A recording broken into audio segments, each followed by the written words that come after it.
Welcome to Human Solutions, simplifying HR for people who love HR from AIM HR Solutions on True Story FM. I'm Pete Wright.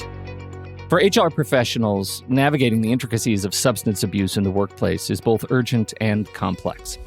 With a significant number of workers believing in employer support for substance use management and widespread misconceptions about addiction treatments, HR faces the challenge of balancing employee well-being with organizational needs.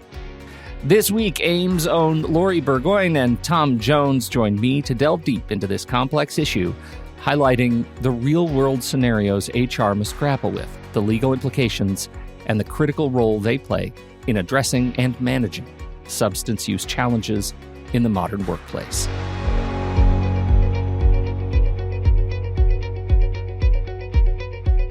Lori and Tom, welcome back. It is so good to see you both today, and I am delighted to be talking to you about a complex issue and one that I think we're on a wave of change right now. And I wonder if we could set the table a little bit for this conversation about what it is we're talking about when we're talking about substance abuse at work. Thanks, Pete, for having us. When I first think of substance abuse in the workplace, I think about the changing landscape of our world and our country in terms of, since the pandemic, there has been a large increase in overdose deaths in the state of Massachusetts, countrywide, as well as an increase in drug usage and mental health concerns since the pandemic. Anything that affects the country as a whole affects the workplace, of course, because a workplace is just a group of people.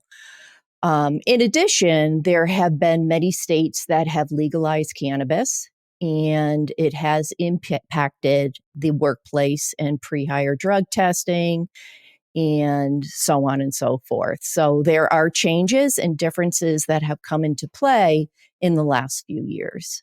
You know, you bring up cannabis, which is today something that has, we have, very strong feelings and a lot of money invested in cannabis and in the cannabis industry. And that has changed culturally and sort of, it feels like it's moved categories. But what has replaced it is incredibly damaging, right? What we're seeing in terms of the opioid epidemic seems like that's something that is even more significant, perhaps. And I'm curious what HR's take is on how it is being received at work. I think more and more companies are getting dragged into this issue as more and more, as employers struggle to find workers. One of the challenging issues they find is that people who may have been perhaps at the margins of the society previously, these substance abuse folks or in other difficult situations, are now being brought into the workplace. And so a lot of companies, and not just that, there's always existing employees who, for whatever reason, maybe a personal pain issue, a workers' comp injury, some other reason, have moved into the world of using, heavy-duty drugs such as the opioids. And so employers have to cope with that, trying to see if they can keep them working, trying to see when's the appropriate time to, get someone into a rehab program, when's the appropriate time to terminate somebody, put them on a disciplinary program. And so HR's got this extra level of responsibility that I think has really manifested itself post-pandemic to, force companies to think, oh my gosh, what am I going to do to hold on to these folks or to keep, to get rid of them, whichever might be the appropriate course of action. And they're really struggling over that. Tom, I mean, you bring up a great point, and it feels to me like the friction that exists there for HR is, look, we know that there is a continuum of substance use, misuse, abuse, and also privacy, right? In terms of HR, how do we know when to step in when an employee, needs it most, when we can be most effective, and when we are not violating some sort of agreement to privacy? Yeah, it's difficult. I mean, every state's going to have their own privacy laws as to how far an employer may be able to get involved with someone. But I think if it's the criteria an HR professional could use would be, is it disrupting the employee's performance at work? Are they missing deadlines? Are they not coming to work on time? Are they, taking days off excessively? Are they missing Mondays and Fridays a great deal? Are there sort of objective criteria you can look to and say, okay, this employee has changed from what they previously were. We can no longer accept that. We have to do something about it. But it does mean that HR and the direct supervisor for that employee are going to have to be very alert to what's going on with that person's life in the workplace. Because as Laurie said earlier, people's are people in the workplace. They just come in from outside world. They have all that anxiety, all that stress, all that, substance use, whatever it might be, and they're bringing that into the workplace. Lori, how well equipped is HR to be responsive and aware to the degree that Tom's talking about? Well, I mean, it can be very heartbreaking. I mean, these are your employees. These are the people you know. And if they have an substance abuse problem, drinking too much, even all the way to having an addiction of fentanyl, which is a synthetic opioid, how can we help that person is the first thing. What resources do we have to help that person? Do we have an employee assistance program? Many employees do, many don't. An employee assistance program can help employees with education, helping them find resources for treatment. Human resources can also help an employee who's seeking treatment with what the health insurance covers. What are the facilities that are available to them? And, while it can lead to discipline if they do not seek treatment and they don't get better and they're not showing up for work or they're disrupting the organization, then there are things called a last chance agreement where you could say to an employee, hey, we think you're great. We want to keep you here, but you have to get clean. And here are some resources. Here's some time off, maybe, and Tom, we can go into the availability of time off. And we're going to give you a shot. And hopefully you can get clean because we'd love to have you back. Yeah. And I think another thing that companies have started to face up to the fact is that they may have to have changed their culture. If the culture were at one point maybe more focused on getting product out the door, there now has to be more of a culture perhaps of empathy for some folks to try and hold on to them, to give them that opportunity to A, admit that they're struggling, and B, get a remedy in place. What Laurie just talked about, the package of options, and a good employee assistance program will make a real difference, could make a real difference in someone's life. That gets to a really interesting question. When one needs help, that seems to be the wave that we're counting on a work program to help give us help, help in this area for any number of reasons. I guess the question is, what is the overall employer responsibility to help employees get clean? In Massachusetts, we're starting to see, and some other states, not just Massachusetts, some other states as well, we're starting to see the emergence of state-based leaves of absence laws. And they will typically provide job-protected leave for X number of weeks for somebody to check themselves into a rehabilitation program. In Massachusetts, it's up to 20 weeks. Other states have different laws. I mean, Connecticut, New York, Washington, California, Oregon all have different laws that may offer different timeframes. But the principle is basically the same, that you're giving someone time off with job-protected leave to go out and see if they can get themselves recovered back to where they were previously. So they're starting to see that emergence around the country. Though on the federal level, the Family and Medical Leave Law, which has existed since 1993, offered similar benefits. It just didn't offer pay. That's been the big change in the last few years, is that all these state leave laws offer some form of compensation, if maybe not 100% partial wage replacement, so that gives the person a little bit less stress. But it does put an obligation on the company to hold that job for a period of time. Lori, what are the complications internally for holding jobs for people who are out for substance abuse treatment? Well, I mean, there are jobs that need to get done. So, on a temporary basis, employers can fill a job with overtime or moving somebody else into the job for a certain amount of time. But it's likely worthwhile if this employee can recover and come back as a functioning person within the organization. Recruitment and retention is basically job one right now. The job market is very, very tough. So if you have a great employee, putting the the effort into helping that person to recover and get better on the right road. And having a job back for them is essential. And there are also laws about having a job back for them. So under the FMLA, for employers that have 50 plus employees, and under the PFML Massachusetts, we hold their job for a certain period of time, and so that they can come back to the same or similar job. We also have the Americans with Disabilities Act that can we accommodate them coming back to a position with any disability that they may have. So we're talking right now about, I'll generalize and say we're talking about existing employees that are struggling with substance abuse. But one of you said earlier on, this recruitment issue is non-trivial, and drug testing for employee onboarding is standard in a lot of places. What has been the change, if any, in onboarding for substance abuse when recruiting, as you say, Lori, in a really complicated job market?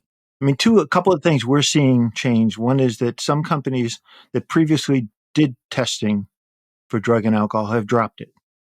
They've had so much difficulty recruiting and retaining people that they've dropped the testing across the board. Another one is that they have cherry picked out what the items are they test for. So, for example, cannabis has been removed, or THC has been removed from many drug tests pre-employment. And companies are kind of rolling the dice and saying that, is this person going to be a problem when we get them? We're not sure. But then they weren't sure with alcohol either, and they didn't maybe test for alcohol, and you can't test the same way. So they're struggling with that, but trying to figure out a way to get people at the same time, maybe not learn as much information and just hope that things will work out. It's a real challenge for a lot of employees. It's a huge challenge. What are the implications of this? I mean, are you seeing calls coming in that are saying, we removed drug testing and things have gotten harder? Definitely seen calls that say we've removed drug testing. Companies then struggle with figuring out, well, okay, we didn't test them up front. Now we found out they are drug using. What do we do about it? And so they're trying to figure out, do we tie our hands? And the answer is no. You can still obviously address the employee's performance while working for you. It just, you might have been something you would have eliminated up front by testing and then identifying them as a known drug user at the very beginning. They might not have been even hired, but you're sort of stuck with that now. And there's one other thing sitting out there, which is the workers' compensation laws. Once you hire that person and they begin to work, if they get injured on the job, they may still be eligible for workers' compensation, whether or not there was drugs or alcohol involved. That may be a factor in the litigation process, but it may turn out that they still are eligible for workers' compensation. And employers have sort of boxed themselves in a little bit by not testing up front to that situation. There are some employers who may have government contracts, or they have commercial licensed drivers, CDL drivers, that must do pre-hire, random, and different types of drug testing for the sheer nature of them being a government contractor or have CDL drivers, for example. And so they have no choice but to include THC in their drug panel. It's still illegal federally at this point in time.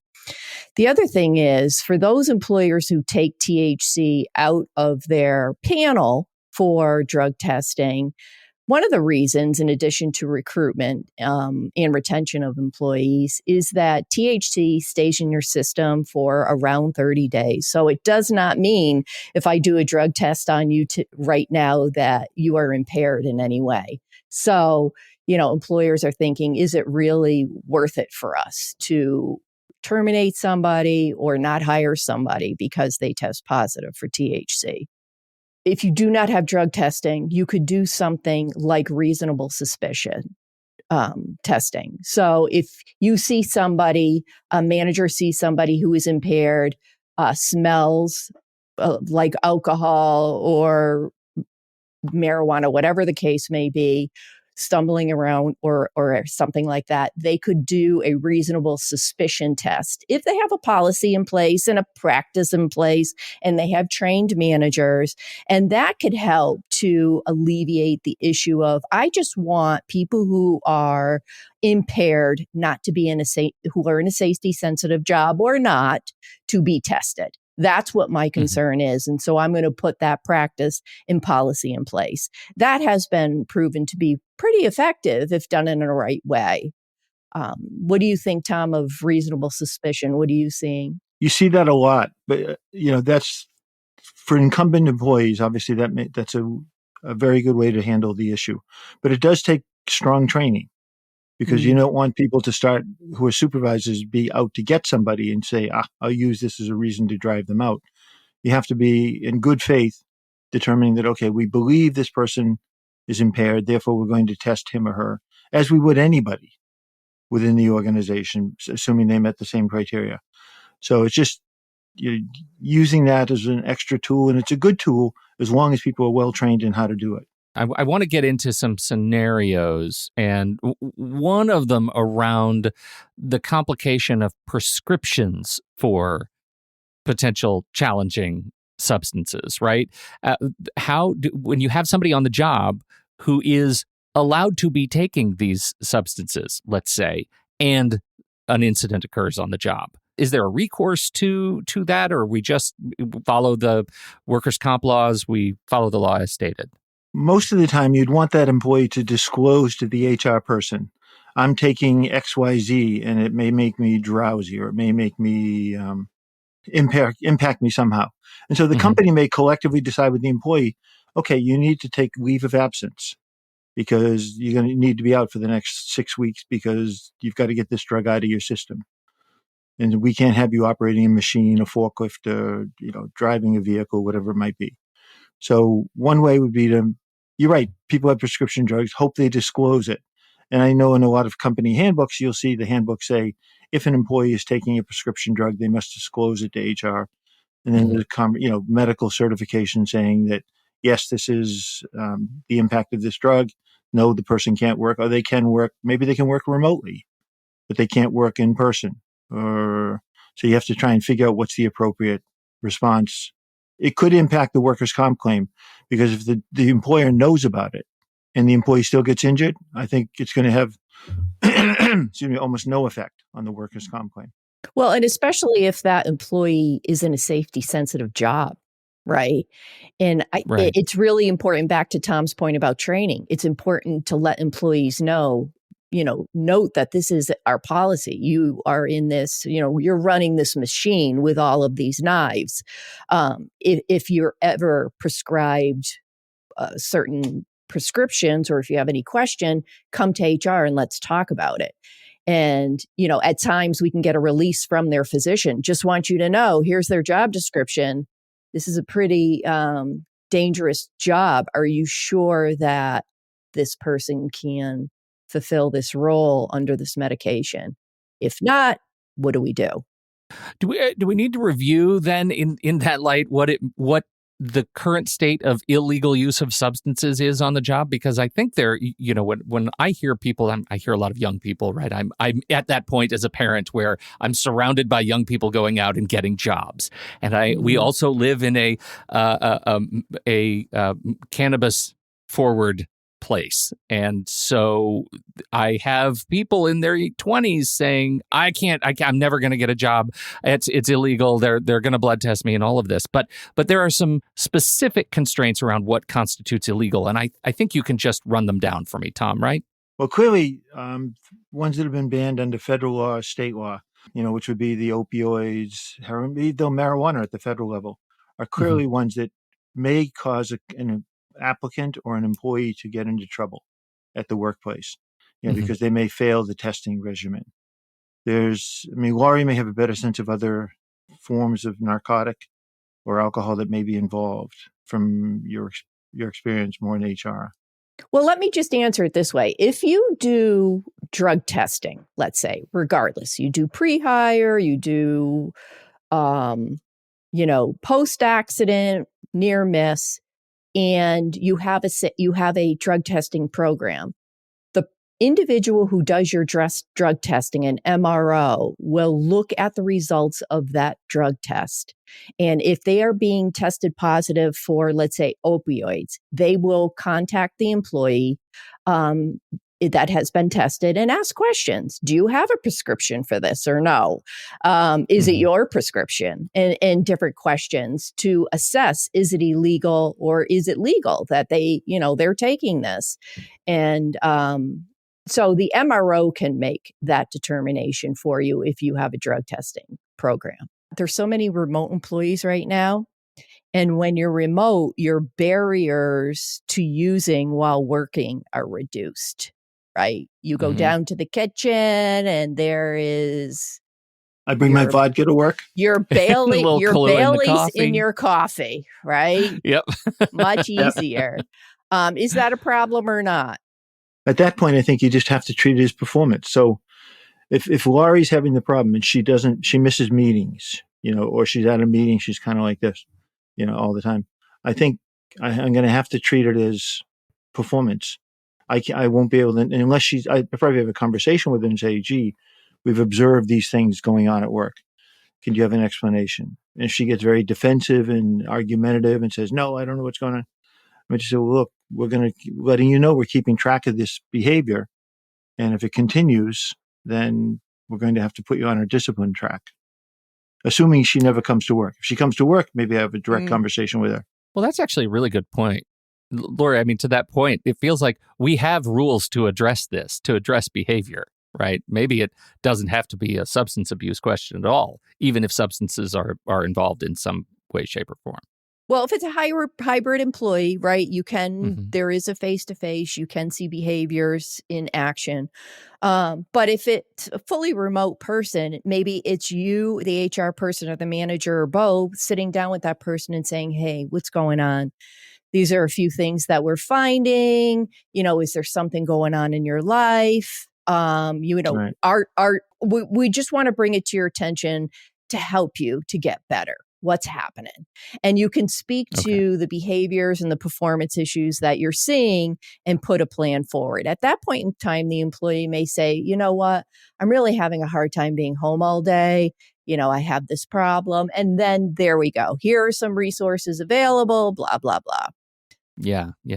One thing that's very helpful is then explaining to the person what that means. So if you say, okay, Pete, there's a program that will help you give you job protected leave for up to 20 weeks or 10 weeks or whatever it might be. But I want to explain to you at the end of that time, here's what you have to do in order to come back to work. Yeah, because I've seen people go out and think, oh, that's great. I'll just take 6 weeks off and then I'll come back. Well, no, the company's going to look for some documentation to show that you're better. Yeah. Or you're on the path to getting better. That you're taking the necessary steps. That may mean there's an accommodation in the future, like giving you time off to go to an Alcoholics Anonymous meeting or something like that. But at least there's a plan. Mm-hmm. And the employer is going to has the right to expect that when the employee comes back to work, that there's some clear path for it. Just wasn't 6 weeks off where they, could stay home. The employer is going to want to know that it addresses the issues for why the employee went out. Was there a program in place? Did it address these issues, the rehab program? Is it the person getting treated? Are they starting the path to sobriety, recovery, whatever it might be, so that they can work? I have a scenario for you, and I think this is an ADA scenario that surprises me. And we'll talk about Lily, because I think the ADA talks about Lily. Lily says she's been cocaine-free for about 3 years. She applies for a job that she is qualified to do, and in her enthusiasm, she outs herself that she is in recovery for 3 years from this addiction. The interviewer has options at this point. What happens next? The way I look at it as an HR person is there's no relevance to having that conversation with an employee, with a candidate who is able to fulfill the job responsibilities. She's been clean for 3 years. What difference does it make at this point in time? Also, under the Americans with Disability ADA, if an individual is not using, then they cannot be disqualified from a position for prior drug use. And I think if the HR person were somehow to inadvertently or intentionally pursue that line of comment, they only get themselves further in trouble because they're beginning to go into the area of protected actions on the part of the applicant. As Laurie said, they're an applicant who no longer has an addiction problem. They had one 3 years ago. Assuming they can perform the essential functions of the job, the ADA really shouldn't even be involved. It should just be the part of the application process and, make sure is this person qualified to do the job. So if you were to pursue that and somehow use that information to deny the person the job, then you've walked into an ADA lawsuit potentially, and it's not one you're going to do well in. It may be a good time to high five and congratulate her on being 3 years clean. Great solution. You have options, take the high five. Always take the high five. So let's talk about complex scenarios. And when I think of a complex scenario, Laurie, I'm thinking about complex scenarios that could impact something beyond what HR is immediately dealing with, possibly culture, right, of the organization. And so when you approach an employee and you say, hey, we had to do this test because you're in a safety essential role and we have a positive test, and that employee comes back to you and says, no, I don't use. Suddenly that creates friction in the organization. How do you handle those sorts of scenarios? Well, I think it's important for planning, right? So what is our drug policy? How is it handled? Making sure it's very clear step by step and that employees understand it. And the policy should state that the process that we go through, if we have suspicion or post-accident or whatever we're doing, is that we send you for a drug test. And the drug test is through thus and so, and they will make the assessment if you are positive or negative. We do not. That is not on us. So if you do have a positive, this is how we'll handle it. We'll give you a last chance agreement. We'll terminate your employment. We will help you seek treatment, whatever the case may be. If the employee at that point says, I don't know what you're talking about, I'm not positive. Well, I'm going to have you connect back with the MRO who spoke with you, and you can work it out with them. But, they are certified drug testing organization, and we are going to use those results for our policy. Have you ever experienced an MRO make the kind of mistake that would cause this sort of friction? Never. I think what happens is if you have a good MRO, a medical review officer, they've already had the conversation with the employee that we found this. Is there any reason why we could have found this? I had an example of an employee who tested positive for THC, and it was a CDL driver.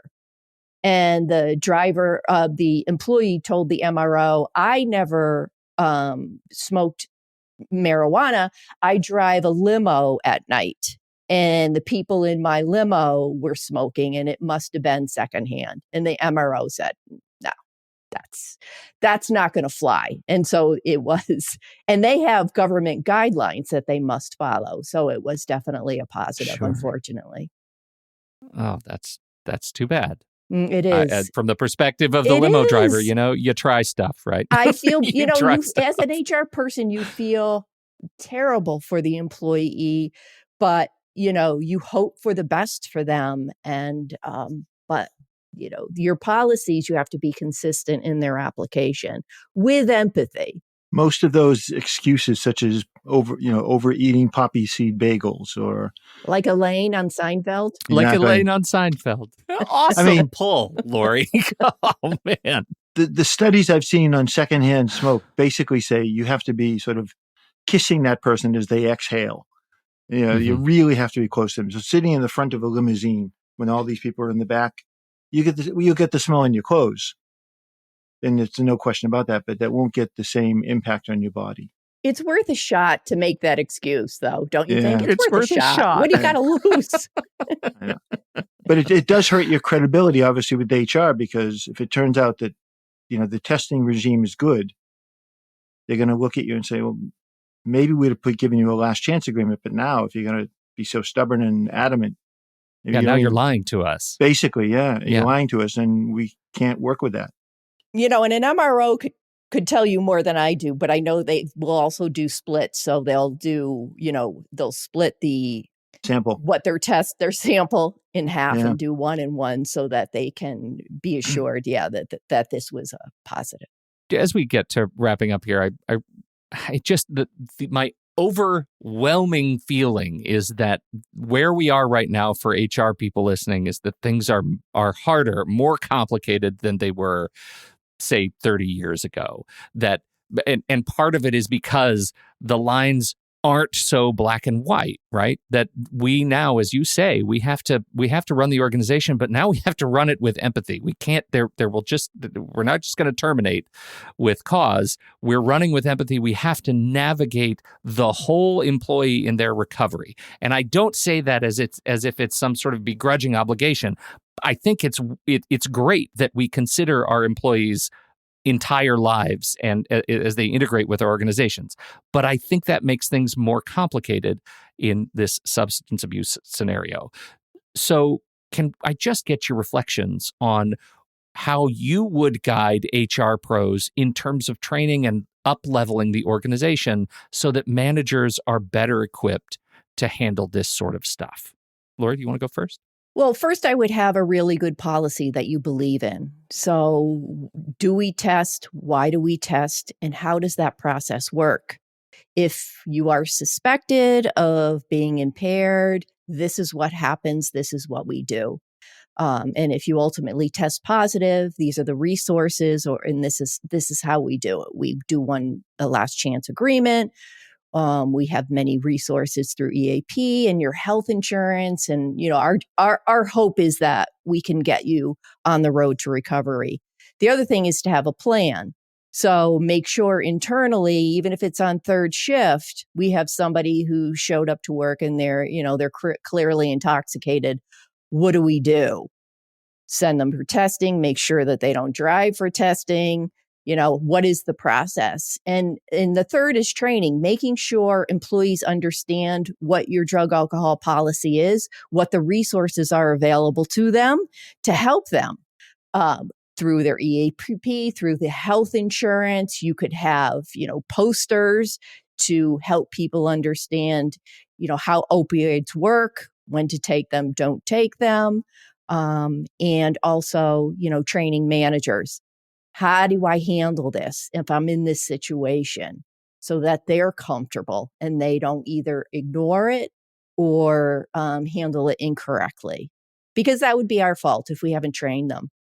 And Laurie touched on all the major points I think I'd want to touch on. I mean, you'd want to make sure that someone in HR, the company, either knew the law or had some resource handy. That an outside law firm, they used an employer trade association like us or somebody like that, so that they had a quick resource. The other thing I would always suggest is that companies should check their EAP. Call them. HR should call them and say, what happens if I call with something like this? So they can speak with authority and say to the employees, here's the resources they're going to provide you. Here's the benefits you'll get from this. Sometimes EAPs are just an 800 number and they kind of send you down a rabbit hole and don't offer the services you might want. Other times they're fantastic, and most of the time they are. But you want to check out to make sure any service you're willing to provide meets that criteria. And if you're noticing a pattern of, drug and alcohol issues in the workplace, you may want to, and you don't have an EAP or anything like it, you want to start talking to people about what's a good EAP. Is there a good employee assistance program we can rely upon? I think that's a major issue. I think sitting down with employees regularly to make sure they're aware that they have resources with the company is helpful. There are benefits under state law, if there are, under federal law, if there are, that, people should not feel they're alone. I mean, because you're right, companies sort of dance with this delicate issue. We're not going to become your parent, but at the same time, we recognize that you may be struggling. So we don't want you to feel isolated and alone and lost out there. And it's a real challenge for companies to kind of walk that fine line between how deeply involved should they get in their employees' lives. Complicated issue. I've got lots of links to all of the associated acts that we have talked about, the ADA and Family Medical Leave Act and National Labor Relations Act. I've got all the acts are in the show notes. Also, I think for this in particular, swipe up in the show notes to find the AIM HR helpline. AIM members reach out to the HR helpline with questions. Phone number's in there. It is, in fact, an 800 number away, 800-470-6277, or helpline at aimnet.org. You might get Tom himself, and I don't know if he sends autographs, but we have lots of other resources. Anything else specifically that you two would like to make sure that I include in the notes for folks? Well, there is a website called findtreatment.gov, and that is available to employers through the Substance Abuse and Mental Health Services Administration. There's a lot of resources, posters, information for employers. So when you're sitting across from an employee who is having difficulties and is ready for treatment, this might be a great website for you to go to put in some information and give some options to the employee. Also, Perfect. on the EAP side and on the health insurance side, proactively, what resources can they provide your workplace in terms of training, education related to this particular topic? Use your vendors. You're paying them. Get the most out of them would be my recommendation. And your workers' comp carrier may be a help in that regard too. Some of them have very active loss control efforts. Others don't, but that's okay. But you might want to reach out to them. Same thing Laurie said, you're paying for it already. Make use of it. Ask them what services they provide. Thank you both very much for illuminating this complicated issue. It's hard. It's hard for everybody. It is a whole organization issue. And I think one of the things that stands out to me is that doing good by the employee is a public good at this point in this country. It is a public good. You're doing the right thing. Yes. So there we have it. Thank you so much, Laurie Bourgoin, Tom Jones. Always great to have you on this show. Thanks, Pete. And thank you, everybody, for downloading and listening to this show. We appreciate your time and your attention. Find those links and listen to the show at aimhrsolutions.com, or you can listen to the show right there on the website or in anywhere great podcasts are served. Until next week, on behalf of Laurie Bourgoin and Tom Jones, I'm Pete Wright. We'll see you right here on Human Solutions, simplifying HR for people who love HR.